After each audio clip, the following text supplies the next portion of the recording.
Advance করে দেওয়া হয়েছে, রেটরিকটা ফার্স্ট সেমিস্টারেই দেওয়া হয়েছে। তো চলো আজকে আমরা রেটরিকের উপর ক্লাস করি।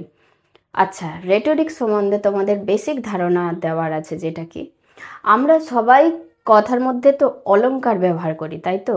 মানে স্ট্রাকচার পুরো দিয়ে রেখেছি যে তোমরা কিভাবে এটাকে রেডি করবে নিজের মতো। এবার দেখো, based on similarity, figures of speech আমরা বেসড অন সিমিলারিটি, এই যে বললাম যে তুমি চাঁদের মতো দেখতে, সিমিলারিটি আমরা খুঁজি যে দেখতে তোমার মতো, কিন্তু না, অ্যাকচুয়ালিতে সে কিন্তু, আমি তোমাদেরকে ইন ব্রিফ বলছি,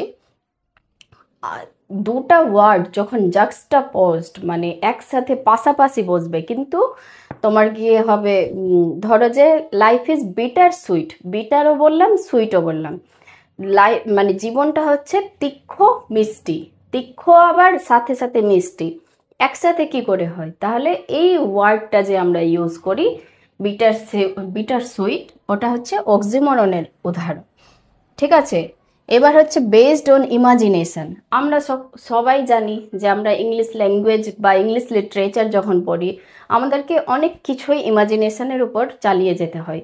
যেরকম ম্যাথে আমরা মনে করি বা ধরি, যেরকম ইমাজিন করি আর কি, তো আমরা এখানেও ইমাজিনেশনের উপর আমরা জোর দিব। এখানে হচ্ছে প্যাথেটিক ফ্যালেসি, ভিশন, হাইপারবোল। হাইপারবোলটা কি বলতো? আমরা যখন